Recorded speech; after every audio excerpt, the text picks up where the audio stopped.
Hello മക്കളെ, എല്ലാവർക്കും SSLC physics model പരീക്ഷയുടെ ആൻസർ കീ വീഡിയോയിലേക്ക് സ്വാഗതം. അപ്പോൾ ആദ്യം തന്നെ ഈ ഒരു പരീക്ഷ നിങ്ങൾക്ക് എങ്ങനെ ഉണ്ടായിരുന്നുള്ള കാര്യം, ഈസി ആയിരുന്നോ, മീഡിയം ആയിരുന്നോ, ഡിഫിക്കൽട്ട് ആയിരുന്നുള്ള കാര്യം ഒന്ന് കമന്റ് ബോക്സിൽ അറിയിക്കാം. എൻ്റെ അഭിപ്രായം എക്സാമിനെ പറ്റിയിട്ടും മാത്രമല്ല ഇനി അങ്ങോട്ട് വരാൻ പോകുന്ന നമ്മുടെ പബ്ലിക് എക്സാം എങ്ങനെ ഉണ്ടാവാൻ ചാൻസ് ഉണ്ടെന്നുള്ള കാര്യം ഞാൻ ഈ ഒരു നമ്മുടെ ഇൻസ്റ്റാഗ്രാം ചാനലിൽ ഇടുന്നുണ്ട്. അത് പോയി ഒന്ന് ചെക്കൗട്ട് ചെയ്യുക. പബ്ലിക് എക്സാമിന് വളരെ യൂസ്ഫുൾ ആയിരിക്കും ആ ഒരു വീഡിയോയിൽ പറയുന്ന കാര്യങ്ങളൊക്കെ. ഓക്കെ, എനിവേ നമ്മുടെ ആൻസർ കീയിലേക്ക് വരാം. ഒരു സന്തോഷ വാർത്ത എനിക്കുള്ളതെന്ന് വെച്ച് കഴിഞ്ഞാൽ നമ്മൾ കഴിഞ്ഞ ദിവസം മെഗാ മാരത്തോൺ ലൈവിൽ മാത്രം ഡിസ്കസ് ചെയ്ത പല ചോദ്യങ്ങളും നമ്മുടെ ഈ പേപ്പറിൽ വന്നിട്ടുണ്ട്. ചിലത് അതേപോലെ തന്നെ വന്നിട്ടുണ്ട്, ചിലത് വളരെ സിമിലർ ആയിട്ട് വന്നിട്ടുണ്ട്. അതുകൊണ്ട് എക്സാമിനറിന്റെ ലൈവ് അറ്റൻഡ് ചെയ്ത ഒരു കുട്ടിയെ സംബന്ധിച്ചിടത്തോളം ഇത് ഭയങ്കര ഡിഫിക്കൽട്ട് ആയ ഒരു എക്സാം ആവാനുള്ള ഒരു സാധ്യതയും ഞാൻ കാണുന്നില്ല. പ്രത്യേകിച്ച് ഇതിന് മുൻപുള്ള വൺ ഷോട്ട് ലൈവ് അറ്റൻഡ് ചെയ്തവരാണെങ്കിൽ നിങ്ങൾക്ക് ഒരുപക്ഷെ A+ അല്ല ഫുൾ മാർക്ക് വരെ വാങ്ങാനുള്ള ഒരു ലെവലിൽ നിങ്ങൾ എത്തിയിട്ടുണ്ടാവും. ഓക്കെ, എനിവേ നമുക്ക് ആൻസർ കീ നോക്കാം. ഫസ്റ്റ് ചോദ്യം ഡയറക്റ്റ് ചോദ്യമായിരുന്നു, പക്ഷേ അസേർഷൻ റീസൺ ആയതുകൊണ്ട് പലർക്കും ഒരു ഡിഫിക്കൽട്ടി ഉണ്ടാവാൻ ചാൻസ് ഉണ്ട്. ക്ലാസ്സിൽ നമ്മൾ ഡിസ്കസ് ചെയ്ത കാര്യം തന്നെയാണ്. സംഭവത്തിലുള്ളൂ ഓപ്ഷൻ സി ആണ് കറക്റ്റ്. അതായത് അസേർഷനും കറക്റ്റാണ്, റീസണും കറക്റ്റാണ്. റീസൺ അസേർഷന്റെ എക്സ്പ്ലെയിൻ മര്യാദയ്ക്ക് ചെയ്യുന്നുണ്ട്. എടോ എന്താണ് one sunlight is allowed to pass through prism, the deviation taking place is not the same for all colours. എല്ലാവർക്കും സെയിം ആണോ? അല്ല, ഓരോ ആൾക്കാർക്ക് വേറെ വേറെ ഡീവിയേഷൻ ആയിരിക്കും ഉണ്ടാവുക. നമ്മൾ ക്ലാസ്സിലും മെഗാ മാരത്തോണിന്റെ സ്ക്രീൻഷോട്ടാണ് ഇവിടെ കൊടുത്തിരിക്കുന്നത് കേട്ടോ. അതിലും പറഞ്ഞാണ് the extent of deviation produce for each other will be different depending on wave length. ഓരോന്നിനും ഓരോ വേവ് ലെങ്ത് ആയിരിക്കും ഉണ്ടാവും, അതിനനുസരിച്ച് ഡീവിയേഷൻ ഉണ്ടാകും. ക്ലാസ്സിൽ നമുക്ക് കൃത്യമായിട്ട് പറഞ്ഞാണ് അസേർഷൻ കറക്റ്റാണ്, റീസൺ കറക്റ്റാണ്, റീസൺ കറക്റ്റ് എക്സ്പ്ലനേഷൻ ആണ്. സോ ഓപ്ഷൻ സി ആണ് ഇവിടെ കറക്റ്റ് ആൻസർ. എന്തിനാ കുറച്ച് ഡീറ്റെയിൽ ആയിട്ട് പറയുന്നത് വെച്ചാൽ പബ്ലിക് എക്സാമിന് പഠിക്കുന്നവർക്ക് നിങ്ങൾ ഈ മോഡൽ എക്സാം കഴിഞ്ഞിട്ടാണ് നിങ്ങൾക്ക് ഇത് യൂസ്ഫുൾ ആവേണ്ടത്. അതുകൊണ്ടാണ് കുറച്ച് ഡീറ്റെയിൽ ആയിട്ട് ഞാൻ പറയുന്നത്. നിങ്ങൾക്ക് ഡീറ്റെയിൽ വേണം, നിങ്ങൾ സ്കിപ്പ് പഠിച്ച് പോയിക്കോട്ടോ. ഇത് കുറച്ച് ട്രിക്കി ചോദ്യമായിരുന്നു. Transformer has 200 turns in primary and 1000 turns in secondary. Voltage induced in 1 turn. ഒരു ടേണിലെയാണ് കൊടുത്തിരിക്കുന്നത്. അങ്ങനെയാണെങ്കിൽ പ്രൈമറിയിലെയും സെക്കൻഡറിയിലെ വോൾട്ടേജ് ഇവിടെ സംഭവത്തിലുള്ളൂ. സെക്കൻഡറിയിലെ വോൾട്ടേജ് എന്ന് പറഞ്ഞാൽ ഒരു ടേണിലെ വോൾട്ടേജ് നമുക്ക് E എന്ന് വിളിക്കാം. അങ്ങനെയാണ് E into number of turns in secondary ആയിരിക്കും ഉണ്ടാവുക. 0.5 ആണ് E ഇൻറ്റു സെക്കൻഡറിയിലെ ടേൺസ് എത്രയാ? 1000 ആണ്. 1000 ഇൻറ്റു 0.5 എന്നാണ് 1000ന്റെ പകുതി 500 വോൾട്ട് എന്ന് കിട്ടും. അപ്പോൾ ഈ ഒരു ഇക്വേഷൻ നിങ്ങൾ നേരത്തെ കണ്ടിട്ടില്ലേ, ഒരു ബുദ്ധിമുട്ടുണ്ടാകാൻ ചാൻസ് ഉണ്ട്. തലയെ കയറ്റി വെച്ചോ, പബ്ലിക്കിൽ നമുക്ക് യൂസ്ഫുൾ ആയിരിക്കും. പ്രൈമറിയിൽ സെയിം ലോജിക്കാണ്. ഒരു ടേണിലെ EMF അഥവാ voltage into number of turns in പ്രൈമറിയിലാണ് പ്രൈമറി, ദാറ്റ് ഈസ് 0.5 ഇൻറ്റു പ്രൈമറിയിലെ ടേൺസ് എത്രയാണോ? 200 അല്ലേ? 200 ചെയ്യാം. 200 ഇൻറ്റു 0.5 200ന്റെ പകുതി 100 വോൾട്ട്. അപ്പോൾ ഇതാണ് കറക്റ്റ് വരിക. പ്രൈമറിയിലെ വോൾട്ടേജ് കുറവും സെക്കൻഡറിയിലെ കൂടുതലുമാണ്. വോൾട്ടേജ് കുറഞ്ഞുള്ള വോൾട്ടേജിനെ കൂടുതലാക്കുന്ന ട്രാൻസ്ഫോമർ സ്റ്റെപ്പ് അപ്പ് ട്രാൻസ്ഫോമർ ആണ്. സോ എല്ലാം കൂടെ മാച്ച് ആയി വരുന്നത് ഓപ്ഷൻ 2 മാത്രമേ ഉള്ളൂ. അതായത് VPയും VSഉം സ്റ്റെപ്പ് അപ്പ് ആണെന്ന് വരുന്നത് 2 മാത്രമേ ഉള്ളൂ. 2 ടിക്ക് കിട്ടവർക്ക് കറക്റ്റ് ഉണ്ടാവും. അപ്പം ഇത് ഡയറക്റ്റ് ഒരു ചോദ്യമല്ല, കുറച്ച് നിങ്ങളെ ചിന്തിപ്പിക്കുന്ന ചോദ്യമാണ്. പക്ഷേ കോൺസെപ്റ്റ് അറിയുന്ന കുട്ടിക്ക് ഉത്തരം കൊടുക്കാൻ പറ്റും. ഇതൊക്കെ നമ്മൾ ക്ലാസ്സിൽ നേരെ ചെയ്താണ്. കണ്ടക്ടിവിറ്റിൻ്റെ കാര്യം നമ്മൾ ചെയ്തിട്ടുണ്ട്. കണ്ടക്ടിവിറ്റി എന്ന് പറഞ്ഞാൽ 1 റെസിസ്റ്റിവിറ്റി ആണ്. അപ്പോൾ ഇതിങ്ങോട്ട് മാർക്ക് ചെയ്യുക. പിന്നെ ജൂൾ ഹീറ്റിംഗ് നമ്മൾ ക്ലാസ്സിൽ പറഞ്ഞാണ്. Joule heating or ohmic heating എന്നാണ്. ആ ജൂൾ ഹീറ്റിങ്ങിന് ഓമിക് ഹീറ്റിങ്ങിലേക്ക് നേരെ കൊടുക്കുക. അപ്പോൾ രണ്ടാമത് കിട്ടി. റെസിസ്റ്റിവിറ്റിയുടെ യൂണിറ്റ് നമ്മൾ ക്ലാസ്സിൽ പറഞ്ഞവരാണ്. റെസിസ്റ്റിവിറ്റിയുടെ ഇക്വേഷനും അതിൻ്റെ യൂണിറ്റ് അടക്കം നമ്മൾ ഓം മീറ്റർ ആണെന്ന് ക്ലാസ്സിൽ പറഞ്ഞതാണ്. റെസിസ്റ്റൻസിൻ്റെ യൂണിറ്റ് ഓം ആണെന്നും ഇത് ഓം മീറ്റർ ആണെന്നുള്ള കാര്യം ക്ലാസ്സിൽ പറഞ്ഞതാണ്. അപ്പോൾ ഇവിടേക്ക് മാർക്ക് ചെയ്യുക. ആൻഡ് ഹീറ്റിംഗ് എലമെൻറ്റ് അതിൻ്റെ ഒരു പ്രോപ്പർട്ടിയാണ്, അഥവാ നിക്രോമിൻ്റെ പ്രോപ്പർട്ടിയാണ് ഹൈ ഓക്സിഡേഷൻ റെസിസ്റ്റൻസ്. ഇതൊക്കെ നമ്മൾ ക്ലാസ്സിൽ ഡയറക്റ്റ് പറഞ്ഞ ചോദ്യമാണ്. ഇതിന് കോൺസെപ്റ്റ് ഒന്നും അറിയേണ്ട ആവശ്യമില്ല. ക്ലാസ്സിൽ വന്ന് ഇരുന്നാൽ ഈസി ആയിട്ട് നിങ്ങൾക്ക് മാർക്ക് കിട്ടണം. സോ ഓപ്ഷൻ D ആണ് എല്ലാം കൂടെ കറക്റ്റായിട്ട് മാച്ച് ചെയ്യുന്നത്. ജസ്റ്റ് ചെക്ക് ചെയ്യട്ടെ. 1 2 2 4 3 1 4 3. ഓക്കെ, കറക്റ്റാണ്. സെറ്റ്. അടുത്ത ചോദ്യം നമ്മൾ ക്ലാസ്സിൽ പറഞ്ഞ ചോദ്യമാണ്. പക്ഷേ ഇതിലൊരു ട്രിക്കി ഭാഗമുണ്ട്. അവിടെ മിക്കവാറും നിങ്ങൾ തെറ്റിക്കാൻ ചാൻസ് ഉണ്ടാവും. നമുക്ക് നോക്കാം. Magnetic strength increases when current increases. Yes, കറണ്ടിന്റെ മാഗ്നറ്റിക് സ്ട്രെങ്ത് ഡിപ്പെൻഡിങ് കറക്റ്റാണ്.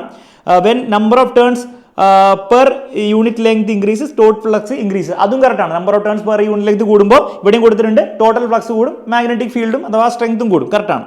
ഇവിടെ മൂന്നാമത്തെ പാർട്ടാണ് when number of turns in solenoid increases carrying constant current increases the flux through single turn of coil increases. ഇവിടെ നമ്പർ ഓഫ് ടേൺസ് കൂടിയുകൊണ്ട് ഓരോ ടേണിലെയും flux കൂടില്ല. ഇത് വളരെ ഇമ്പോർട്ടൻറ്റ് പോയിന്റ് ആണ്. അപ്പോൾ ഈ ഒരു പോയിന്റ് തെറ്റാണ്. ഓരോ ടേണിലെയും കൂടില്ല, മൊത്തത്തിലേ കൂടുള്ളൂ. അപ്പോൾ ആ ഒരു കാര്യം ശ്രദ്ധിക്കണം. When soft turn is used S score magnetic strength increase. നമ്മൾ ക്ലാസ്സിൽ പറഞ്ഞ കാര്യം തന്നെ. സോഫ്റ്റ് ടേൺ ഉപയോഗിക്കുമ്പോൾ മാഗ്നറ്റിക് സ്ട്രെങ്ത് കൂടും. അപ്പോൾ ഏതൊക്കെ കറക്റ്റ്? 3 അല്ലാതെ 1 2 4 എല്ലാം കറക്റ്റാണ്. സോ ഓപ്ഷൻ C ആണ് കറക്റ്റ്. That is 1 2 4. ഇതിവിടെ ശ്രദ്ധിക്കണം. നമ്പർ ഓഫ് ടേൺസ് കൂടുമ്പോൾ ടോട്ടൽ ഫ്ലക്സേ കൂടുള്ളൂ, ഓരോന്നിൻ്റെയും ഫ്ലക്സ് കൂടില്ല. ഓക്കെ, ഇതും സിമ്പിൾ ചോദ്യമാണ്. പക്ഷേ പലരും ഇത് ബൈഹാർട്ട് ആണ് ഇങ്ങനത്തെ ചോദ്യങ്ങൾ പഠിച്ചു കഴിഞ്ഞാൽ നിങ്ങൾ തെറ്റിച്ചിട്ടുണ്ടാവും. മിക്കവാറും നിങ്ങൾ എന്ത് ഉണ്ടാവും, നമ്മുടെ ക്ലാസ്സിലൊക്കെ ചെയ്യുന്ന ചോദ്യമാണ്. പക്ഷേ മിക്കവാറും നിങ്ങൾ ബൈഹാർട്ട് ഈ ഫോർമുല പഠിച്ചു പോയിട്ടുണ്ടെങ്കിൽ നിങ്ങൾ തെറ്റിച്ചിട്ടുണ്ടാവും. കാരണം ഇവിടെ കൊടുത്തിരിക്കുന്ന സമയം, പൊതുവെ കൊടുക്കുന്ന സമയത്താ നമ്മൾ പോയിട്ട് സൗണ്ട് നമ്മൾ ഉണ്ടാക്കിയിട്ട് തിരിച്ച് സൗണ്ട് നമ്മുടെ ചെവിയിൽ എത്താനുള്ള സമയമാണ് മിക്ക സമയത്തും കൊടുക്കുക ചോദ്യത്തിൽ. പക്ഷേ ഇവിടെ കൊടുത്തിരിക്കുന്ന ക്വസ്റ്റ്യൻ ശ്രദ്ധിച്ച് വായിച്ചവർക്ക് കിട്ടിയിട്ടുണ്ടാവും. At point X takes 0.02 seconds to reach the ball. ഈ ഭിത്തിയിൽ എത്താനുള്ള ടൈമാണ്. ഇവിടുന്ന് അങ്ങോട്ടേക്കുള്ള ടൈം മാത്രമാണ് 0.02 seconds. അങ്ങനെയാണ് ചോദ്യം, എത്രയാണ് ഭിത്തിയിലേക്കുള്ള ദൂരം. എടോ ഭിത്തിയിലേക്കുള്ള ടൈമാണ് കൊടുത്തിരിക്കുന്നത്. ഭിത്തിയിലേക്ക് ദൂരം കണ്ടുപിടിക്കാൻ വേണ്ടിയിട്ട് distance is equal to speed to time ഉപയോഗിക്കുക. സ്പീഡ് 350, ടൈം ഇത് 7 മീറ്റർ. ഇവിടെ നിങ്ങൾ മറ്റേ ഫോർമുല ഉപയോഗിച്ചാൽ തെറ്റും. VT/2 എന്ന് പറഞ്ഞ ഫോർമുല വെച്ചാൽ തെറ്റും. കാരണം അവിടെ ടി നമ്മൾ ക്ലാസ്സിൽ ക്വസ്റ്റ്യൻ ചെയ്യുമ്പോഴും പറയുന്നുണ്ട് ടി എന്ന് പറഞ്ഞാൽ എന്താ, പോയി തിരിച്ചു വരാനുള്ള ടൈമാണ്. അപ്പോൾ കണ്ടോ, ബൈഹാർട്ട് പഠിച്ചു പോയാൽ പ്രശ്നമാണ്. ഈ ചോദ്യത്തിൽ മാത്രമല്ല, ഈ പേപ്പറിൽ ഇനി അങ്ങോട്ട് നമ്മൾ നോക്കുമ്പോൾ അത് പ്രശ്നമാണെന്ന് വളരെ ക്ലിയർ ആണ്. ഓക്കെ, പക്ഷേ കോൺസെപ്റ്റ് മനസ്സിലാക്കിയവർക്ക് ഇത് വലിയ ബുദ്ധിമുട്ടുണ്ടാകില്ല. അതാണ് വ്യത്യാസം. എക്കോ കേൾക്കില്ല. കാരണം അങ്ങോട്ടേക്ക് 0.02, ഇങ്ങോട്ടേക്ക് 0.02, മൊത്തത്തിൽ 0.04 seconds ആണ്. എക്കോ കേൾക്കണമെങ്കിൽ 0.1 seconds കഴിഞ്ഞിട്ടായിരിക്കണം. ആ ഒരു ടൈം ലിമിറ്റ് ഉണ്ട്. അപ്പോൾ അതിൻ്റെ വിത്തിൻ ദാ ടൈം ആയതുകൊണ്ട് നിങ്ങൾ എക്കോ കേൾക്കാൻ പോകുന്നില്ല. അപ്പോൾ ആൻസർ എന്താണ്? എക്കോ കേൾക്കോ? നോ, ഡിസ്റ്റിങ് എക്കോ കേൾക്കാൻ പറ്റില്ല. ഓക്കെ, നെക്സ്റ്റ് ചോദ്യം പവർ ബേസ്ഡ് ആയിട്ടുള്ള ചോദ്യം. ഇതൊക്കെ നമ്മൾ ഡയറക്റ്റ് ക്ലാസ് എന്നുള്ള ചോദ്യം കേട്ടോ. പവർ -4D എന്ന് കൊടുത്തിട്ടുണ്ട്. ഏത് ലെൻസാണ്? നെഗറ്റീവ് പവറും നെഗറ്റീവ് ഫോക്കൽ ലെങ്ത് ആണെങ്കിൽ ഒന്നും ആലോചിക്കാനില്ല, കോൺകേവ് ലെൻസ് ആണ്. അതൊക്കെ നമ്മൾ ക്ലാസ്സിൽ റിപ്പീറ്റഡ് ആയിട്ട് പറഞ്ഞാണ്. മെഗാ മാരത്തോൺ ലൈവിലും പറഞ്ഞ കാര്യമാണ്. Calculate focal length of the lens. Just formula ഇട്ട് കൊടുക്കുക. ഫോക്കൽ ലെങ്ത് -0.25 മീറ്റേഴ്സിനോ അല്ലെങ്കിൽ സെന്റിമീറ്ററിലെ ആക്കാൻ വേണ്ടി -25 സെന്റിമീറ്ററിനോ കണ്ടുപിടിക്കുക. സിമ്പിളായിട്ട് ഡയറക്റ്റ് ക്ലാസ് എന്നുള്ള അല്ലെ ഡയറക്റ്റ് കോൺസെപ്റ്റ് അല്ല, ഫോർമുല ക്വസ്റ്റൻ ആണ്, സബ്സ്റ്റിറ്റ്യൂഷൻ ക്വസ്റ്റൻ ആണ്. വേറൊരു ചോദ്യമുണ്ട്, related to ability of converge calculate the power of a concave lens of focal length 50 centimetre. ഞാൻ പറഞ്ഞിട്ടുണ്ട് കോൺകേവ് ലെൻസ് പറഞ്ഞു കഴിഞ്ഞാൽ അവർ 50 എന്ന് പറയും, നമ്മൾ എന്ത് ചെയ്യണം, നമ്മൾ -50 എടുക്കണം. എന്നിട്ട് പവർ കണ്ടുപിടിക്കുമ്പോഴും മൈനസിലാണ് കിട്ടുക. ഓക്കെ, അപ്പോൾ അത് ചെയ്തിരിക്കണം. ഒന്നെങ്കിൽ നിങ്ങൾക്ക് പവർ ഇസ് ഈക്വൽ ടു ഈ ഫോർമുല ഉപയോഗിക്കാം, അല്ലെങ്കിൽ 100/f എന്ന് ഉപയോഗിക്കാം. അപ്പം നിങ്ങൾക്ക് 100 സെന്റിമീറ്റർ ഇടാം. 100/3 -50 സെന്റിമീറ്റർ ഇടാം. ആൻസർ -2 എന്ന് അപ്പോഴും കിട്ടും. ഓക്കെ, അപ്പോൾ സെന്റിമീറ്ററിൽ ഉപയോഗിക്കണം. ഈ ഒരു ഫോർമുല ഉപയോഗിച്ച് ഡയറക്റ്റ് നിങ്ങൾക്ക് കണ്ടുപിടിക്കാവുന്നു കേട്ടോ. ഇതൊക്കെ ക്ലാസ്സിൽ നിന്നുള്ള ഡയറക്റ്റ് ക്വസ്റ്റ്യൻ ആണ്. ഏതാണ് ട്രാൻസ്മിറ്റിംഗ് ഇലക്ട്രിസിറ്റി ഓവറിൽ എന്താണ്, എന്തൊക്കെയാണ് പ്രശ്നങ്ങൾ, എന്താ പ്രശ്നങ്ങൾ? കറണ്ട് കൂടുന്ന സമയത്ത് ഹീറ്റ് കൂടും, അത് എനർജി ലോസ് ഉണ്ടാകും, ഊർജ്ജ നഷ്ടം ഉണ്ടാകും എന്ന് എഴുതി വെച്ചാൽ മതി. ഡയറക്റ്റ് ക്ലാസ് എന്നുള്ള ചോദ്യമാണ്. എങ്ങനെ അത് സോൾവ് ചെയ്യുക? 2 മെത്തേഡ്സ് നമ്മൾ ക്ലാസ്സിൽ ഡയറക്റ്റ് ഡിസ്കസ് ചെയ്തിട്ടുണ്ട്. അത് എഴുതി വെച്ചാൽ നിങ്ങൾക്ക് ഫുൾ മാർക്ക് കിട്ടും. ഇതൊക്കെ ഡയറക്റ്റ് ഫ്രം ക്ലാസ് ആണ്. അടുത്ത ക്വസ്റ്റ്യൻ നോക്കാം. ഡയമീറ്റർ ഓഫ് പുള്ളി ഈസ് 10 സെന്റിമീറ്റർ. പുള്ളിയുടെ ഡയമീറ്റർ കൊടുത്തിട്ടുണ്ട്. Okay, when it is used as a fixed pulley, what will be its mechanical advantage? നമ്മൾ ക്ലാസ്സിൽ ഡയറക്റ്റ് ചെയ്ത ചോദ്യമാണ്. ഒരു ഫിക്സ്ഡ് പുള്ളി നമ്മൾ എടുക്കുകയാണെങ്കിൽ അതിൻ്റെ മെക്കാനിക്കൽ അഡ്വാൻറ്റേജ് എഫേർട്ട് ആകുമ്പോൾ ലോഡാമാണ്. എല്ലാം എക്സ്പ്ലെയിൻ ചെയ്താണ്. ഏത് ലൈവിൽ? തലേന്നുള്ള ലൈവിൽ കേട്ടോ പറയുന്നത്, അല്ലാണ്ട് മുൻപത്തെ ലൈവിലൊന്നുമല്ല. എഫേർട്ട് ആം ഇവൻ്റെ റേഡിയസ് ആയിരിക്കും, ലോഡ് ആം റേഡിയസ് ആയിരിക്കും. റേഡിയസ് മെക്കാനിക്കൽ അഡ്വാൻറ്റേജ് ഫിക്സ്ഡ് പുള്ളിക്ക് എപ്പോഴും മണ്ണായിരിക്കും. ഓക്കെ, അപ്പോൾ ഒന്നും ആലോചിക്കാനില്ല, ഫിക്സ്ഡ് പുള്ളിയിൽ മണ്ണെന്ന് കണ്ട് എഴുതി വെക്കുക, അത്രയുള്ള സംഗതി. If it is used as a movable pulley ആണെങ്കിൽ what will be its load arm, what will be its effort arm? ഇത് നമ്മൾ ക്ലാസ്സിൽ ചെയ്താണ്. അതും എക്സാമിൻ്റെ എല്ലാ എക്സാമിൻ്റെ തലേന്നുള്ള സ്ക്രീൻഷോട്ട് കൊടുത്തുള്ളൂ. ആകെ ഒരു ചോദ്യത്തിന് മാത്രമേ ഞാൻ അല്ലാതെ കൊടുത്തുള്ളൂ, നോക്കിയോ.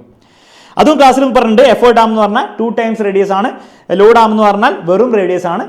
മെക്കാനിക്കൽ അഡ്വാൻറ്റേജ് 2 ആണ്. ഇവിടെ കൊടുത്തിരിക്കുന്നത് എന്താണ് എഫേർട്ട് ആം, എന്താ ലോഡ് ആം എന്നാണ്. ഇവിടെ ഈ 2 times റേഡിയസ് ആയ ഡയമീറ്റർ ആണ് തന്നിരിക്കുന്നത്. ഡയമീറ്റർ എന്ന് പറഞ്ഞാൽ 2 times റേഡിയസ് അല്ലേ. അപ്പോൾ എഫേർട്ട് ആം എന്തായിരിക്കും? 2r അഥവാ ബേസിക്കലി എന്താണ്, ഡയമീറ്റർ തന്നെയാണ്. അപ്പോൾ ഡയമീറ്റർ എഴുതി വെക്കുക 10 സെന്റിമീറ്റർ. ലോഡ് ആം എന്ന് പറഞ്ഞാൽ വെറും റേഡിയസ് ആണ്, 6 ആണ്. അതായത് ഈ ഡയമീറ്ററിൻ്റെ പകുതി, ദാറ്റ് ഇസ് 5 സെന്റിമീറ്റർ. ക്ലാസ്സിൽ വന്ന കുട്ടിക്ക് ഇത് കിട്ടിയിട്ടുണ്ടോ? കൂടുതലൊന്നും പറയുന്നില്ല. ഇതൊക്കെ ഡയറക്റ്റ് ഫ്രം ക്ലാസ് എന്നാണ്, കൂടുതലൊന്നും പറയാനില്ല. റൈറ്റ് ഹാൻഡ് തമ്പ് റൂൾ ഇതുപോലെ തന്നെ വെക്കുക, സാറ് പറഞ്ഞ പോലെ തന്നെ വെക്കുക. ലെഫ്റ്റിലേക്കായിരിക്കും കറണ്ട് കിട്ടുക, that is B/A. Magnetic field അതുപോലെ തന്നെയാണുള്ളത്. അപ്പോൾ B/A ആയിരിക്കും ഉണ്ടാവുക, ദാറ്റ് ഇസ് ലെഫ്റ്റിലേക്ക് നിന്ന് എഴുതി വെക്കാം. റൈറ്റ് ഹാൻഡ് തമ്പ് റൂളിൻ്റെ സ്റ്റേറ്റ്മെൻ്റ് ഒക്കെ പഠിച്ചു വെച്ചോ. എല്ലാ റൂൾസിൻ്റെയും സ്റ്റേറ്റ്മെൻറ്റ് പഠിച്ചു വെക്കുക. ഇതും ക്ലാസ്സിൽ പറഞ്ഞാണ്. ബേസിക്കലി ഇവർ പറയുന്നുണ്ട് എന്താണ്, മാഗ്നറ്റിക് ഫീൽഡ് അവർ പറയുന്നത് എന്താണ്, ഡിഫ്ലക്റ്റഡ് ആൻറ്റി ക്ലോക്ക് വൈസ് ആണ്. ഇവിടെയും ആൻറ്റി ക്ലോക്ക് വൈസിൻ്റെ ക്വസ്റ്റൻ തന്നെയാണ് ചെയ്തത്. ക്ലോക്ക് വൈസിനെ ചെയ്തിട്ടുണ്ട്, ആൻറ്റി ക്ലോക്ക് വൈസ് ആണ്. കറണ്ട് മുകളിലേക്കായിരിക്കും. അപ്പോൾ A നിന്ന് Bയിലേക്ക്, അതായത് കറണ്ട് അപ്വേർഡ്സ് ആയിരിക്കും എന്നുള്ളവർ എഴുതി വെക്കുക. രണ്ടാമത്തെ ചോദ്യം ഡയറക്റ്റ് ചോദ്യമാണ്. മാഗ്നറ്റിക് ഫീൽഡ് ഉണ്ടാകും, ആ മാഗ്നറ്റിക് ഫീൽഡാണ് മാഗ്നറ്റിക് നീഡിൽ മുകളിൽ ഫോഴ്സ് കൊടുക്കുക എന്നുള്ളവർ എഴുതി വെച്ചാൽ അതൊക്കെ ഡയറക്റ്റ് ചോദ്യങ്ങളാണ്. ഇതും ഡയറക്റ്റ് ഫ്രം ക്ലാസ് ആണ്. ജസ്റ്റ് ഈ ഒരു ഫോർമുല വെച്ച പരിപാടി തീരും. എല്ലാം തന്നിട്ടുണ്ട്. വോൾട്ടേജ് തന്നിട്ടുണ്ട്, ഹീറ്റ് തന്നിട്ടുണ്ട്, ടൈം തന്നിട്ടുണ്ട്, റെസിസ്റ്റൻസ് മാത്രം തന്നിട്ടില്ല. വെറുതെ സബ്സ്റ്റിറ്റ്യൂട്ട് ചെയ്യുക, കണ്ടുപിടിക്കുക. ഓക്കെ, ടൈം ആകെ സെക്കൻഡ്സിലേക്ക് മാറ്റാൻ മറക്കരുത്. ഡയറക്റ്റ് ഫ്രം ക്ലാസ് ആണ്. ഇതിനൊന്നും എക്സ്ക്യൂസ് ഇല്ല കേട്ടോ. ഇത് സാറ് ഇത് അറിയില്ലായിരുന്നു, ഇത് ടഫായിരുന്നു ഒന്നും പറഞ്ഞിട്ട് കാര്യമില്ല. ഡയറക്റ്റ് ഫ്രം ക്ലാസ് ആണ്, ഡയറക്റ്റ് ഫോർമുല ആപ്ലിക്കേഷൻ ആണ്. Near point of I is 34 centimetre. അതായത് സാധാരണ ആൾക്ക് 25 സെന്റിമീറ്റർ ആണ്, ഇയാൾക്ക് 34 സെന്റിമീറ്ററിൽ കാണാൻ പറ്റുള്ളൂ. അതായത് അടുത്തുള്ള സാധനം കാണാൻ പറ്റുന്നില്ല, ദൂരമുള്ള സാധനം കാണാൻ പറ്റും. ലോങ് സൈറ്റ് ആണ്, അഥവാ ഹൈപ്പർ മെട്രോപ്പി എന്ന രീതിയിൽ മാർക്ക് കിട്ടും. ഇതൊക്കെ നമ്മൾ ക്ലാസ്സിൽ ചെയ്താണ്. എങ്ങനെയാണ് റെമഡി, കോൺവെക്സ് ലെൻസ്, ഇതിൻ്റെ റീസൺസ് ഒക്കെ നമ്മൾ ക്ലാസ്സിൽ ചെയ്യുന്ന, അതൊക്കെ പഠിച്ചു വെച്ചോ. പബ്ലിക്കിൽ ഏതെങ്കിലുമൊക്കെ ചോദിക്കാനായിട്ട് പറ്റില്ല. When candle flame is place bla bla bla bla magnified and erect. നോക്ക്, ഇറക്റ്റ് ഇമേജ് എന്ന് പറഞ്ഞാൽ നിവർന്നുള്ള ഇമേജ് എന്നാൽ ഓട്ടോമാറ്റിക്കലി ആലോചിച്ചുള്ള വെർച്വൽ ആണ്, വേറെ ഒന്നും ആലോചിക്കേണ്ട ആവശ്യമില്ല, വെർച്വൽ ഇമേജ് ആണ്. Can same lens be use to form an equal size. Equal size ഉപയോഗിക്കാൻ പറ്റും, അതിൻ്റെ പ്രൂവ് ചെയ്യാൻ പറ്റും. ജസ്റ്റ് റേ ഡയഗ്രാം ക്ലാസ്സിൽ ഡിസ്കസ് ചെയ്തിട്ടുണ്ട്, അത് വരച്ച് വെച്ചാൽ മതി. റേ ഡയഗ്രാം ഇത് മാത്രമല്ല, എല്ലാം പഠിച്ചു വെക്കണേ, എല്ലാം നമ്മൾ ക്ലാസ്സിൽ ഡിസ്കസ് ചെയ്യുന്ന നേരത്തെ പഠിച്ചു വെക്കുക. ഏത് വേണമെങ്കിൽ ചോദിക്കാം, ഇത് തന്നെ ചോദിക്കണം നിർബന്ധമൊന്നുമില്ല. അപ്പോൾ 2F വെച്ചാൽ 2F ഇമേജ് ഒരു സെയിം സൈസ് ആണെന്നുള്ള കാര്യം ഇത് വെച്ചിട്ട് പ്രൂവ് ചെയ്യണം, വരച്ച് പ്രൂവ് ചെയ്യണം. ഓക്കെ, ക്ലാസ് എന്നുള്ള കേട്ടോ, ഒന്നും പറയാനില്ല. What is meant by primary colours of light? Primary കളേഴ്സിൻ്റെ ഡെഫിനിഷൻ പഠിപ്പിച്ചാണ്. Name any two primary colours. RGB ഉണ്ട്, ഏതെങ്കിലും എഴുതി വെക്കുക. Which is the secondary colour formed when the primary colours you have written. അപ്പോൾ നിങ്ങൾ ഇപ്പോൾ നിങ്ങൾ ആറും ജി ആണ് എഴുതിയെങ്കിൽ ഈ റൂൾ ഉപയോഗിക്കുക. ആറും ജി ആണ് യെല്ലോ വരും, ജിയും ബിയും ആണെങ്കിൽ സെക്കൻഡറി കളർ സയാൻ ആയിരിക്കും വരിക. അതുപോലെ ആറും ബിയും ആണെങ്കിൽ സെക്കൻഡറി കളർ മജന്തി ആയിരിക്കും വരിക. നിങ്ങൾ ഏതാണ് എഴുതി വെച്ചാൽ അതിനനുസരിച്ച് ആൻസർ എഴുതി വെക്കുക. മനസ്സിലായി? അപ്പോൾ ഒരു ട്രിക്കി ചോദ്യമാണ്. ഈ ആറും ജിയും ചേർന്നാൽ യെല്ലോ കിട്ടുമോ അല്ലെ സയാൻ കിട്ടുമോ എന്നുള്ള ആരും പഠിച്ചവർക്ക് ഇത് എഴുതാൻ പറ്റുള്ളൂ. മൂന്നാമത്തെ ചോദ്യത്തിൻ്റെ what is a complementary colour of that secondary colour. അപ്പോൾ ഓരോന്നിൻ്റെയും കോംപ്ലിമെന്ററി സെക്കൻഡറി കളറിന്റെ കോംപ്ലിമെന്ററി കളർ ഇവിടെ കൊടുത്തിട്ടുണ്ട്, ആ ടേബിൾ പ്രകാരം എഴുതി വെക്കുക. അപ്പോൾ ഇത് പഠിക്കണം കേട്ടോ, കോൺസെപ്റ്റ് പഠിക്കണം, അല്ലെങ്കിൽ ഇത്തരങ്ങൾ കൊടുക്കാൻ ബുദ്ധിമുട്ടായിരിക്കും നിങ്ങൾക്ക്. ഇതും കോൺസെപ്റ്റ് എന്ന ചോദ്യമാണ്, നമ്മൾ ക്ലാസ്സിൽ ചെയ്തിട്ടുണ്ട്. അതിൻ്റെ ഒരു വകഭേദം ഓക്കെ, എക്സാക്ട് ചെയ്തും ചോദ്യം അല്ലാതെ ഇത് റിഫ്ലക്ഷൻ ബേസ്ഡ് ആണ്, ഇത് ഫിൽറ്റർ ബേസ്ഡ് ആണ്, നമ്മൾ ക്ലാസ്സിൽ ചെയ്തിട്ടുണ്ട്. പക്ഷേ ഇത് കോൺസെപ്റ്റ് മനസ്സിലാക്കി പഠിച്ചവർക്ക് ചെയ്യാൻ പറ്റുള്ളൂ, അല്ലാത്തവർക്ക് ചെയ്യാൻ ബുദ്ധിമുട്ടായിരിക്കും കേട്ടോ. സംഭവത്തിലേ ഉള്ളൂ. When observe through yellow filter in which colour will the leaves and flowers appear എന്നാണ് ചോദ്യം. എടോ, യെല്ലോ ഫിൽറ്ററിലൂടെ നിങ്ങൾ യെല്ലോ ഫ്ലവർ ആണെന്ന് ഇവിടെ പറയുന്നില്ലേ? നോക്ക്, ഫ്ലവർ ലീവ്സ് ഗ്രീൻ ആണ്, ഫ്ലവേഴ്സ് യെല്ലോ ആണെന്ന് പറയുന്നുണ്ട്. ഓക്കെ, യെല്ലോ ഫ്ലവറിലൂടെ യെല്ലോ ഫ്ലവർ ഒബ്സർവ് ചെയ്ത് കഴിഞ്ഞാൽ ഫ്ലവറിൻ്റെ കളർ യെല്ലോ തന്നെ ആയിരിക്കും. ഇനി ചോദ്യം വരുന്നത്, ഇവർ പറയുന്നത് എന്താണ്? യെല്ലോ ഫിൽറ്ററിലൂടെ പച്ച കളർ ലീവ്സ് ഒബ്സർവ് ചെയ്താൽ അതിൻ്റെ കളർ എന്തായിരിക്കും? അത് ഗ്രീൻ തന്നെ ആയിരിക്കും. കാരണം എന്താണ്? ഈ യെല്ലോ എന്ന് പറഞ്ഞാൽ എന്താ? യെല്ലോ എന്ന് പറഞ്ഞാൽ റെഡും ഗ്രീനുമാണ്. അത് റെഡ് കളറിനെയും ഗ്രീൻ കളറിനെയും കയറ്റി വിടും.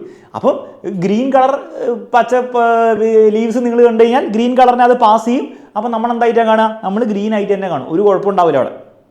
അപ്പോൾ ഇതിൻ്റെ തിയറി നിങ്ങൾ ക്ലാസ്സിൽ അൺഷോട്ടൊക്കെ പോയിരുന്ന് കണ്ട് പഠിക്കുന്നത് നല്ലതായിരിക്കും. പബ്ലിക് എക്സാമിന് കുറച്ച് ട്രിക്കി ചോദ്യം ഇതുപോലെ വന്നേ പ്രശ്നമായിരിക്കും. Okay, in which coloured light will the flower pot appear dark and the leaves and flower appear green. എടോ, ഈ ഗ്രീൻ ലൈറ്റ് ആണ് കൊടുക്കുന്നതെങ്കിൽ ഗ്രീൻ ലീവ്സ് എന്തായാലും ഗ്രീൻ ആയിട്ട് കാണും നമ്മൾ. ഫ്ലവർ പോട്ട് ഇവർ പറയുന്നുണ്ട് റെഡ് കളറിലാണ് ഫ്ലവർ പോട്ട് എന്ന് പറയുന്നത്. ഗ്രീൻ ലൈറ്റ് നിങ്ങൾ ഉപയോഗിച്ച് കഴിഞ്ഞാൽ റെഡ് അത് റിഫ്ലക്റ്റ് ചെയ്യുമോ? ഇല്ല. അപ്പം റെഡ് കളറായുള്ള ഫ്ലവർ പോട്ട് നിങ്ങൾ ഗ്രീൻ ലൈറ്റ് കൊടുത്തു കഴിഞ്ഞാൽ അതിന് കാണാൻ പറ്റില്ല, ഡാർക്ക് ആയിരിക്കും. എന്നാൽ ഗ്രീൻ ലൈറ്റ് കൊടുക്കുന്നതുകൊണ്ട് നിങ്ങൾക്ക് എന്താണ്? നിങ്ങൾക്ക് ലീവ്സിനെ ഗ്രീൻ ആയിട്ട് കാണാൻ പറ്റും. Answer is green light. അപ്പോൾ ഇതിൻ്റെ തിയറി നിങ്ങൾ ചോദ്യങ്ങളൊക്കെ ചെയ്ത് പഠിക്കണം. വൺ ഷോട്ട് കാണാനില്ലെങ്കിൽ എന്തേലും പോയി കാണാം, എന്നാലും ഇത് പറയുന്നത് മനസ്സിലാണ്. ഒരു ചോദ്യം ചെയ്തുകൊണ്ട് നിങ്ങൾക്ക് എല്ലാ ചോദ്യങ്ങളും ഇനി ചെയ്യാൻ പറ്റില്ല. അപ്പോൾ ആ ഒരു കറക്റ്റായിട്ട് പഠിക്കണം. കാർബൺ ഫുട് പ്രിൻ്റൊക്കെ നമ്മൾ ഇന്നലത്തെ ക്ലാസ്സിൽ ചെയ്ത ഡയറക്റ്റ് ചോദ്യം, ഇതിൽ ഏത് വേണം എഴുതി വെച്ചോ? 4 എഴുതി വെക്കാനാണ് ഞാൻ പറഞ്ഞത്, 3 ചോദിച്ചിട്ടുണ്ടെന്ന് തോന്നുന്നു. ഇതൊക്കെ നമ്മൾ ക്ലാസ്സിൽ ചെയ്ത സെയിം ചോദ്യമാണ്, നമ്പർ മാത്രം മാറ്റിയെന്നുള്ളൂ. ഓക്കെ, വർക്ക് ഡണ്ണ് മുകളിലേക്ക് കയറ്റാൻ വേണ്ടി എന്താണ് ചെയ്യേണ്ടത്? ഫോഴ്സ് ഇൻറ്റു ഹൈറ്റ് ചെയ്യുക, അല്ല ഫോഴ്സ് ഇൻറ്റു ഡിസ്പ്ലേസ്മെന്റ് ചെയ്യുക. ഫോഴ്സ് 400 ആണ്, ഡിസ്പ്ലേസ്മെന്റ് 3 ആണ്, 1200 ജൂളാണ് കിട്ടുക. പിന്നെ എഫേർട്ട് കണ്ടുപിടിക്കാനുള്ള ഫോർമുല നമ്മൾ ക്ലാസ്സിൽ പറഞ്ഞതാണ്, സെയിം ഫോർമുല ഉപയോഗിക്കുക, എഫേർട്ട് കണ്ടുപിടിക്കുക. കൂടുതലൊന്നും പറയുന്നില്ല, ക്ലാസ് പോയി കണ്ടവർക്ക് ആൻസർ എല്ലാവർക്കും കിട്ടിയിട്ടുണ്ടാവും. ഇത് കുറച്ച് ട്രിക്കി ചോദ്യമായിരുന്നു, കാരണം ഡയറക്റ്റ് അല്ല അവർ ചോദിച്ചിരിക്കുന്നത്. നമ്മൾ ക്ലാസ്സിൽ ഫോർമുല പഠിച്ചിട്ടുണ്ട്, എല്ലാ കാര്യങ്ങളും പഠിച്ചിട്ടുണ്ട്, പക്ഷേ ഡയറക്റ്റ് അല്ലായിരുന്നു. ഇത് ഒന്ന് ശ്രദ്ധിച്ചു വെച്ചോ കേട്ടോ. ദ ഹൈറ്റ് ഓഫ് സ്ക്രൂ, മൊത്തത്തിൽ ഹൈറ്റ് ഓഫ് സ്ക്രൂ എത്രയും 30 സെൻറ്റിമീറ്റർ ആണ്. 10 ത്രെഡുകളുണ്ട്, 10 പിരികളുണ്ട്. ലെങ്ത് ഓഫ് 1 ത്രെഡ് ഇസ്, ഒരു പിരിയുടെ ഈ മൊത്തം ലെങ്ത് എത്രയാണ്? 15 എന്ന് കൊടുത്തിട്ടുണ്ട്. ഇതിൽ ചോദിക്കുകയാണ് how much is pitch. Pitch എന്ന് പറഞ്ഞാൽ ഒരു പിരിയുന്നു, ഒരു ത്രെഡിൽ നിന്ന് അടുത്ത ത്രെഡിലേക്കുള്ള ഡിസ്റ്റൻസ് ആണ്. അപ്പോൾ ഇവിടെ ട്രിക്കി ആയിട്ടാണ് കൊടുത്തിരിക്കും. മൊത്തത്തിൽ ഹൈറ്റ് അവർ കൊടുത്ത എത്രയാണ്? 30 സെൻറ്റിമീറ്റർ എന്ന് കൊടുത്തിട്ടുണ്ട്. ഈ 30 സെൻറ്റിമീറ്ററിൽ 10 ത്രെഡ് ഉണ്ടെന്ന് പറയുന്നത്, ഇതുവരെ 10 ഉണ്ടെന്നാണ് പറയുന്നത്. അപ്പോൾ ഒരെണ്ണത്തിന് എത്രയായിരിക്കും? 30/10. അപ്പോൾ ഒരെണ്ണത്തിൻ്റെ ലെങ്ത് കിട്ടിയില്ലേ, അല്ലെങ്കിൽ ഒരെണ്ണത്തിൻ്റെ ഹൈറ്റ് കിട്ടിയില്ലേ? അതാണ് പിച്ച്. അപ്പോൾ അത് മൊത്തത്തിൽ ഹൈറ്റ് വന്നിട്ട് ഇത്ര നമ്പർ ഓഫ് ത്രെഡ് എന്ന് പറഞ്ഞാൽ നിങ്ങൾ ഉപയോഗിക്കേണ്ട ഫോർമുല മൊത്തത്തിലുള്ള height divide by number of threads ആണ് പിച്ചിൻ്റെ ഫോർമുല എന്നുള്ള കാര്യം ഒന്ന് പഠിച്ചു. അത് ടെക്സ്റ്റ് ബുക്കിലൊന്നും കൊടുത്തിട്ടുള്ള കാര്യമല്ല, പക്ഷേ പബ്ലിക്കിൽ ഇതുപോലെ ചോദിക്കാൻ ചാൻസ് ഉണ്ട്. അപ്പോൾ ഒന്ന് പഠിച്ചു വെക്കാം. ഇത് പുതിയ പഠിക്കേണ്ട ഒരു സാധനമാണ്. How much is the mechanical advantage of the screw. Mechanical അഡ്വാൻറ്റേജിൻ്റെ ഫോർമുല നമുക്ക് L/H എന്ന് പറയാം. L എന്ന് പറഞ്ഞാൽ ലെങ്ത് ആണ്, ഇവിടെ കൊടുത്തിട്ടുണ്ട് 15 ആണ്. അതുപോലെ പിച്ച് താഴെ H എന്ന് പറഞ്ഞാൽ പിച്ചാണ്. അതൊക്കെ നമ്മൾ ക്ലാസ്സിൽ ചെയ്ത സാധനം കേട്ടോ. ഇത് കിട്ടിക്കഴിഞ്ഞാൽ പിന്നെ ഇത് കിട്ടാൻ സിമ്പിളാണ്, പക്ഷേ ഇത് കിട്ടിയില്ലെങ്കിൽ ഇത് കിട്ടാൻ ബുദ്ധിമുട്ടാണ്. മെക്കാനിക്കൽ സബ്സ്റ്റിറ്റ്യൂട്ട് ചെയ്യുക, 5 കിട്ടും. മെക്കാനിക്കലായിട്ട് വേറൊരു കാര്യം കൊടുത്തിട്ടുണ്ട്, ഇത് ടഫാണ്, പക്ഷേ കോൺസെപ്റ്റ് അറിയുന്ന കുട്ടി കിട്ടിയിട്ടുണ്ടാവും, അല്ലാത്ത കുട്ടികൾക്ക് ബുദ്ധിമുട്ടായിരിക്കും. ഇഫ് എ വെഹിക്കിൾ ഓഫ് ഇത്ര weight is lifted using this screw jack calculate effort. അപ്പോൾ ഇവിടെ മെക്കാനിക്കൽ അഡ്വാൻറ്റേജ് കണ്ടുപിടിച്ചിട്ടുണ്ടെങ്കിൽ മെക്കാനിക്കൽ അഡ്വാൻറ്റേജ് ലോഡ് ബൈ എഫേർട്ടാണ് നിങ്ങൾക്ക് എല്ലാവർക്കും നമ്മൾ ക്ലാസ്സിൽ ചെയ്യുന്നതാണ്. ഇവിടെ ലോഡാണ് ഈ 1000 തന്നിരിക്കുന്നത്, 10000 തന്നിരിക്കുന്നത്. എഫേർട്ട് കണ്ടുപിടിക്കാനാണ് പറഞ്ഞിരിക്കുന്നത്. എഫേർട്ടിന് ഇവിടെ കൊണ്ടുപോവുക, ലോഡിന് ഇങ്ങോട്ടേക്ക് മെക്കാനിക്കൽ അഡ്വാൻറ്റേജ് ഇങ്ങോട്ട് കൊണ്ടുപോവുക. അപ്പോൾ ഈ ഫോർമുല കിട്ടും, സബ്സ്റ്റിറ്റ്യൂട്ട് ചെയ്യുക, 2000 കിട്ടും. അപ്പോൾ ഇത് കുറച്ച് ട്രിക്കിയാണ്, പഠിച്ചെടുത്തൂടാ, പബ്ലിക്കിലേക്ക് ചോദിക്കും. അതിനേക്കാളും ഗംഭീര ട്രിക്കിയായ ചോദ്യങ്ങൾ പല കുട്ടികളും കറക്റ്റാന്ന് വിചാരിച്ചിട്ട് എഴുതി വെച്ചിട്ടുണ്ടാവും പരീക്ഷയിൽ. പക്ഷെ മിക്കവാറും നിങ്ങൾക്ക് തെറ്റായിരിക്കും കിട്ടിയിട്ടുണ്ടാവാം. സംഭവം ഇതാണ്, ഡി സി ജനറേറ്ററിൻ്റെ ആർമേച്ചറിലെയാണ് ചോദിച്ചിരിക്കുന്നത്. ഞാൻ ക്ലാസ്സിൽ എത്രയോ തവണ പറഞ്ഞിട്ടുണ്ട്, ഏത് മെഗാ മാരത്തോൺ ലൈവിൽ അല്ല അതിൻ്റെ മുമ്പെടുത്ത മാരത്തോൺ ലൈവിൽ ഞാൻ പഠിപ്പിച്ചിട്ടുണ്ട്. ജനറേറ്ററിൻ്റെ ആർമേച്ചറുള്ള കറണ്ട് ഡി സി ജനറേറ്ററിനാണെങ്കിലും എ സി ജനറേറ്ററിനാണെങ്കിലും ആർമേച്ചറിൽ എ സി തന്നെയാണ്. ഇതാ ഡി സി ജനറേറ്റർ ഞാൻ പഠിപ്പിച്ചത്. പക്ഷെ ആർമേച്ചർ പുറത്ത് ഡി സി ആണ്, പക്ഷെ ആർമേച്ചർ എന്താണ്? എ സി ആണ്. സോ ആർമേച്ചറിലാണ് അവർ ചോദിച്ചിരിക്കുന്നത്. അപ്പോൾ ആൻസർ എന്താ? എ സി ഗ്രാഫ് വരയ്ക്കണം. ഇത് ക്ലാസ്സിൽ പഠിപ്പിച്ചാണ്, എക്സാമിൻ്റെ തലേന്നല്ല, എക്സാമിൻ്റെ ഒരാഴ്ച മുമ്പ് പഠിപ്പിച്ചാണ്. പഠിപ്പിച്ചില്ല പറയാനില്ല. അതേപോലെ ഇവർ പറയുന്നുണ്ട് armature of D C generator is kept stationary and field magnet is rotated which will be the graphical representation of EMF obtained external circuit. എടാ പൊതുവേ എക്സ്റ്റേണൽ സർക്യൂട്ടിൽ ഡി സി ജനറേറ്ററിൽ ഡി സി ആണ് വരിക. പക്ഷേ അവിടെ ഞാൻ ക്ലാസ്സിൽ പറഞ്ഞത് ഇവിടെ എഴുതി വെച്ചിട്ടുണ്ട്, ക്ലാസ്സിൽ എഴുതി വെച്ചാണ്, പിന്നെ മോളിൽ കൊണ്ട് എഴുതി വെച്ചതല്ല. ആർമേച്ചർ റൊട്ടേറ്റ് ചെയ്താൽ പുറത്ത് ഡി സി തന്നെ കിട്ടും. പക്ഷേ മാഗ്നറ്റ്സ് ആണ് റൊട്ടേറ്റ് ചെയ്യുന്നതെങ്കിൽ ഡി സി ജനറേറ്റർ ആണെങ്കിലും പുറത്ത് എ സി ആണ് കിട്ടുക. അപ്പോൾ ആൻസർ എന്താ? വീണ്ടും ഗ്രാഫ് എ തന്നെയാണ്, രണ്ടിൻ്റെ ആ ഗ്രാഫ് എ തന്നെയാണ്. അപ്പോൾ ഇത് ഭയങ്കര ഭീകര ചോദ്യമല്ല. ക്ലാസ്സിൽ ശ്രദ്ധിച്ചിരുന്ന് കോൺസെപ്റ്റ് മനസ്സിലാക്കി കുട്ടിക്ക് കിട്ടിയിട്ടുണ്ടാവും. പരീക്ഷയുടെ തലേന്ന് മാത്രം പഠിച്ച കുട്ടിക്ക് ബുദ്ധിമുട്ടായിരിക്കും. ഇതൊക്കെ നമ്മൾ മെഗാ മാരത്തോൺ ലൈവിൽ ഡയറക്റ്റ് ചെയ്ത ചോദ്യമാണ്. ആൻസർ എന്താണ്? A to B ആണ് വരിക. ലെഫ്റ്റ് ഹാൻഡ് റൂൾ ഉപയോഗിക്കുക. മാഗ്നറ്റിക് ഫീൽഡ് താഴേക്ക് ഇറങ്ങുന്നത് സൗത്ത് പോൾ അല്ലേ, അപ്പോൾ നോർത്ത് പോൾ മുകളിലാണ്, നോർത്തും സൗത്തിലേക്ക് ആയിരിക്കും മാഗ്നറ്റിക് ഫീൽഡ്. അപ്പോൾ ഇൻഡെക്സ് ഫിംഗർ താഴേക്ക് പിടിക്കുക. ഡിഫ്ലക്ഷൻ ഇങ്ങോട്ടാകുമ്പോൾ തമ്പ് പീൻ്റെ ഡയറക്ഷനിൽ പിടിക്കുക. ഓട്ടോമാറ്റിക്കലി നിങ്ങൾക്ക് കറണ്ട് എന്താണ്? ഈ എന്ന് ബിയിലേക്ക് കിട്ടിക്കോളും. ഞാൻ കൈ കൊണ്ട് കാണിക്കുന്നില്ല, കാരണം ലെഫ്റ്റ് ഹാൻഡും റൈറ്റ് ഹാൻഡും ഫ്ലിപ്ഡ് ആയിരിക്കും ഞാൻ നിങ്ങൾ കാണുമ്പോൾ. അപ്പോൾ അത് ഡയറക്റ്റ് ക്ലാസ് എന്നുള്ളതാണ്. റിവേഴ്സ് ചെയ്യാൻ വേണ്ടി കറണ്ടിൻ്റെ ഡയറക്ഷൻ റിവേഴ്സ് ചെയ്യാം, മാഗ്നറ്റിക് ഫീൽഡ് ഡയറക്ഷൻ റിവേഴ്സ് ചെയ്യാം. അതിൽ വലിയ കോംപ്ലിക്കേഷൻ ഒന്നുമില്ല. ഇത് സിമ്പിൾ ആണോ ചോദിച്ചാൽ നമ്മൾ ക്ലാസ്സിലൊക്കെ ചെയ്തിട്ടുണ്ട്, പക്ഷേ പിക്ചർ വെച്ചിട്ട് ഒരു പക്ഷേ നിങ്ങൾ ചെയ്തിട്ടില്ലെങ്കിൽ നിങ്ങൾക്ക് ബുദ്ധിമുട്ടായിരിക്കും. സംഭവത്രേ ഉള്ളൂ. ഇതൊരു കംപ്രഷൻ ആണ്, ഇത് റെയർ ഫ്രാക്ഷൻ ആണ്. ഇതൊരു കംപ്രഷൻ ആണ്, റെയർ ഫ്രാക്ഷൻ ആണ്. റെയർ ഫ്രാക്ഷനിലേക്കുള്ള ഡിസ്റ്റൻസും കംപ്രഷനിലെ ഡിസ്റ്റൻസും എന്താണ്? ബേസിക്കലി വേവ് ലെങ്ത് ആണ്. അപ്പോൾ ലോഞ്ചിറ്റ്യൂഡൽ വേവ് ആണ്. Does this need medium for propagation, medium വേണം. What is the wavelength of the, അപ്പോൾ ലോഞ്ചിറ്റ്യൂഡൽ വേവ് മീഡിയം വേണം. What is the wavelength? Wavelength എന്താണ്? ഒരു റെയർ ഫ്രാക്ഷൻ മറ്റേ റെയർ ഫ്രാക്ഷനിൽ ഡിസ്റ്റൻസ് കൊടുത്തില്ലേ, അതാണ് വേവ് ലെങ്ത്. അപ്പോൾ വേവ് ലെങ്ത് 7 മീറ്റർ. അപ്പോൾ അത് അറിയുന്നവർക്ക് കിട്ടിയിട്ടുണ്ടാവും, അറിയാത്തവർക്ക് കുറച്ച് ബുദ്ധിമുട്ടായിരിക്കും. മൂന്നാമത്തെ പാർട്ട് കുറച്ച് ട്രിക്കിയാണ് കേട്ടോ. The wave shown takes 2 second from reach to A to B. എന്ന് ബിയിലേക്ക് എത്താൻ വേണ്ടി 2 സെക്കൻഡ് എടുക്കുന്നത്, ടൈം കൊടുത്തിട്ടുണ്ട്. Calculate speed of the wave. അപ്പോൾ ഇവിടെ സംഭവം എന്താണ്? സ്പീഡ് എന്ന് പറഞ്ഞാൽ ഡിസ്റ്റൻസ് ബൈ ടൈമാണ്. ടൈം 2 സെക്കൻഡ് എന്ന് കൊടുത്തിട്ടുണ്ട്, പക്ഷേ ഡിസ്റ്റൻസ് എത്രയാണ്? അപ്പോൾ അവിടെ കുറച്ച് ട്രിക്കിയാണ്. അവിടെ ഈ ഒരു രീതിയിൽ നിങ്ങൾ ചിന്തിച്ച ആൻസർ കിട്ടും. എടോ ഇവിടുന്ന് ഇവിടേക്ക് ഒരു കംപ്രഷനും ഒരു റെയർ ഫ്രാക്ഷനും ഇല്ലേ, ഒരു കംപ്രഷൻ എന്താണ്? വേവ് ലെങ്ത് ആണ്. റെയർ ഫ്രാക്ഷൻ ടു റെയർ ഫ്രാക്ഷനും വേവ് ലെങ്ത് ആണ്. ഒരു കംപ്രഷനും റെയർ ഫ്രാക്ഷനും കൂടെ രണ്ടും കൂടി ചേർന്നാലും അതും എന്താണ്? അതും വേവ് ലെങ്ത് ആണെന്നുള്ള കാര്യം മനസ്സിലാക്കുക. ഒരു കംപ്രഷനും റെയർ ഫ്രാക്ഷനും കൂടി ചേർന്നുള്ള ഒരു ഭാഗം അത് വേവ് ലെങ്ത് ആണ്. അപ്പോൾ ഇത് 7 മീറ്റർ. വീണ്ടും ഒരു കംപ്രഷൻ റെയർ ഫ്രാക്ഷൻ ഇവിടെ ഉണ്ട്, അത് 7 മീറ്റർ. വീണ്ടും ഒരു കംപ്രഷൻ റെയർ ഫ്രാക്ഷൻ ഉണ്ട്, അത് 7 മീറ്റർ. മൊത്തത്തിൽ 7 എത്രയാ? 21. 7 × 3 21. അതാണ് ടോട്ടൽ ഡിസ്റ്റൻസ്. എയും ബിയും തമ്മിൽ ടോട്ടൽ ഡിസ്റ്റൻസ്. അത് ഒറ്റയടിക്ക് ഇവിടുന്ന് കിട്ടാൻ കുറച്ച് നിങ്ങൾ ഈ രീതിയിൽ ചിന്തിച്ചാലേ കിട്ടുള്ളൂ. ഇനിയെങ്കിലും അങ്ങനെ പബ്ലിക്കിൽ ചിന്തിച്ചു കൊടുക്കാം. അപ്പോൾ മൊത്തത്തിൽ 21 divide by time 2 second. Answer 10.5 metre per second. Okay, ഈ പിക്ചറിൻ്റെ അടിസ്ഥാനത്തിൽ അങ്ങനെ കിട്ടുക. ഇനി പിക്ചറിൽ അവർ വേറെ എന്തെങ്കിലും രീതിയിലാണ് ഉദ്ദേശിച്ചെങ്കിൽ അത് ബുദ്ധിമുട്ടായിരിക്കും. അപ്പോൾ അത് 100% ക്ലാരിറ്റി ഇവിടെ പിക്ചറിൽ വന്നില്ല, പക്ഷേ സംഭവം ഇതാണ്, കോൺസെപ്റ്റ് ഇതാണ്. അപ്പോൾ ഇത് കുറച്ചൊരു ട്രിക്കി ക്വസ്റ്റൻ ആയിരിക്കും. ഇത് മിക്ക ആൾക്കാർ തെറ്റിച്ചിട്ടുണ്ടാവാനുള്ള ചാൻസ് ഉള്ളത്. നിങ്ങൾ ശരിയാക്കിയിട്ടുണ്ടെങ്കിൽ ഒന്ന് കമൻറ്റ് ബോക്സിൽ അറിയിക്കാം. എനിവേ ആൻസർ കീ ഇവിടെ തീരാണ്. ഇത്രയും ആൻസർ കീ ഇവിടെ തീർന്നുണ്ടോ? ജസ്റ്റ് മിനിറ്റ് മക്കളെ ഒന്ന് നോക്കട്ടെ. ഇതിൽ അവസാനത്തെ ചോദ്യം തന്നെയാണോ അത് നോക്കട്ടെ. അല്ലല്ല, ഒരു ചോദ്യം കൂടെ ഉണ്ടാവുമല്ലോ. സോറി മക്കളെ, ഒരു ക്വസ്റ്റ്യൻ കൂടെ ഉണ്ടായിരുന്നു, ഞാൻ ഇപ്പോഴാണ് ലോഡ് ചെയ്തത്. സംഭവത്തിലേ ഉള്ളൂ. ഗ്രാഫ് കൊടുത്തിട്ടുണ്ട്, കുറച്ച് ടെക്നിക്കലാണ്, പക്ഷേ ഇതൊക്കെ നമ്മൾ ക്ലാസ്സിൽ ചെയ്താട്ടോ. ഞാൻ ഇന്നൊരു സ്ക്രീൻഷോട്ട് എനിക്ക് വെക്കാൻ പറ്റില്ല സമയത്ത്. ക്ലാസ്സിൽ നമ്മൾ ഡയറക്റ്റ് ഇതുപോലെ ചെയ്താണ്, പക്ഷേ കുറച്ച് ബുദ്ധിമുട്ടായിരിക്കും ചിലവർക്ക്, പ്രത്യേകിച്ച് ഇത് നേരത്തെ കാണാത്തവർക്ക്. സംഭവം എന്താണ്? ഇങ്ങനെ 2 ഗ്രാഫ് കൊടുത്തിട്ടുണ്ട്, എയും ബി എന്ന് പറഞ്ഞ 2 വേവ്.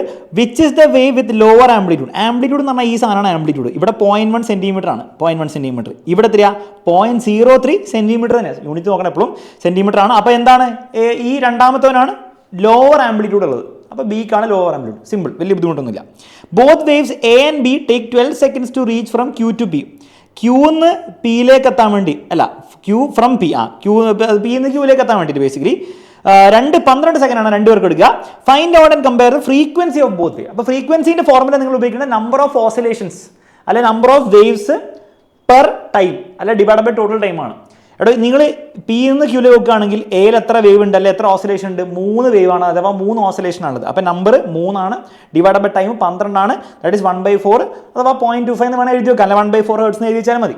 മറ്റവന് 1, 2, 3, 4 ഉണ്ട്, 4/12 ആണ് വരിക, ദാറ്റ് ഈസ് 1/3, ദാറ്റ് ഈസ് 0.3333 എഴുതി വെക്കാം, അല്ലെങ്കിൽ തന്നെ എഴുതി വെക്കാം. ഇതാണ് ഫ്രീക്വൻസി. ഈ കാൽക്കുലേഷൻ നിങ്ങൾക്ക് പല രീതിയിലും ചെയ്യാം, വേറെ രീതിയിലൊക്കെ ചെയ്യാം, പക്ഷേ ഇതാണ് ഒരു മെത്തേഡ്. ആൻസർ തന്നെ കിട്ടണം അവസാനം.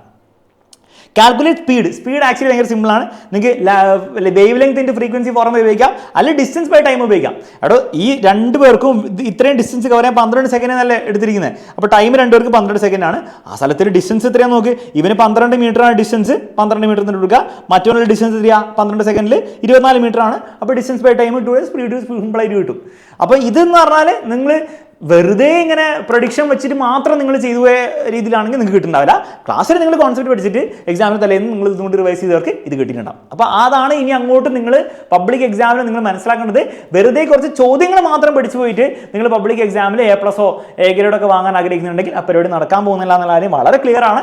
പാസ്സാവണോ? ഓബ്വിയസ്ലി അതൊക്കെ നടക്കും. പക്ഷെ അതല്ലെങ്കിൽ നിങ്ങൾ പഠിക്കണം. അപ്പോൾ ഇനിയുള്ള ദിവസങ്ങൾ എക്സാമിനറിൻ്റെ കൂടെ ഇരുന്ന് പഠിക്കാൻ റെഡി ആയ കുട്ടികളാണെങ്കിൽ നിങ്ങളെ ഫുള്ള് പഠിപ്പിച്ചു തരാം. അതിപ്പോൾ തന്നെ പബ്ലിക് എക്സാം മോഡൽ എക്സാം കഴിഞ്ഞ പാടെ തന്നെ നമ്മൾ സ്റ്റാർട്ട് ചെയ്യുന്നതായിരിക്കും. ആ ഒരു പണി നിങ്ങൾ ചെയ്യാൻ റെഡിയാണെങ്കിൽ ആ ലെവലിലേക്ക് A+ വേണ്ട ലെവലിൽ തന്നെ നമ്മൾ എത്തിച്ചേരും. അതിലെന്തായാലും ചോദ്യങ്ങൾ മാത്രം കുറച്ച് പഠിച്ചു പോയിട്ടോ അല്ലെങ്കിൽ പ്രഡിക്ഷൻ ചോദ്യങ്ങൾ മാത്രം പഠിച്ചു പോയിട്ട് കാര്യമില്ല എന്നുള്ള കാര്യം വളരെ ക്ലിയർ ആണ്. അതാണ് ഈ എക്സാം പ്രൂവ് ചെയ്തിരിക്കുന്നത്. ഇതുപോലെ തന്നെയായിരിക്കും പബ്ലിക്ക് വരാൻ പോകുന്നത്. അപ്പോൾ ആ ഒരു കാര്യം നിങ്ങൾ മനസ്സിലാക്കിയിട്ട് വേണം ഇങ്ങോട്ട് പഠിക്കാൻ വേണ്ടിയിട്ട്. ഓക്കെ, എല്ലാ രീതിയിലും സപ്പോർട്ട് തരാൻ ഞങ്ങൾ റെഡിയാണ്. നിങ്ങൾ അഭിപ്രായം നിങ്ങളുടെ എക്സാമിനെ പറ്റിയുള്ള കമന്റ് ബോക്സിൽ അറിയിക്കുക. അതിൽ എക്സാമിൻ്റെ കൂടെ പഠിച്ചവർക്ക് നിങ്ങൾ ക്ലാസ് എങ്ങനെ ഹെൽപ്പ് ചെയ്യുന്ന കാര്യം കൂടെ ഒന്ന് അറിയിക്കുക. ബാക്കിയുള്ള എക്സാംസിൻ്റെ ഒക്കെ ക്ലാസ്സുകൾ നമ്മുടെ വൈകുന്നേരം ചാനലിൽ നടക്കുന്നുണ്ട്. അത് അറ്റൻഡ് ചെയ്യാൻ മറക്കണ്ട. നന്നായി കുത്തിയിരുന്നിട്ട് പഠിക്കാൻ വേണ്ടി മറക്കണ്ട. വർക്ക് ചെയ്യാൻ റെഡി ആണെങ്കിൽ, നിങ്ങൾ ഇനിയും വർക്ക് ചെയ്യാൻ റെഡി ആണെങ്കിൽ A+ നിങ്ങൾക്ക് ഇനിയും നേടിയെടുക്കാടോ ഒരു ബുദ്ധിമുട്ടില്ല. ഓക്കെ, എല്ലാവർക്കും all the best. Bye bye, take care.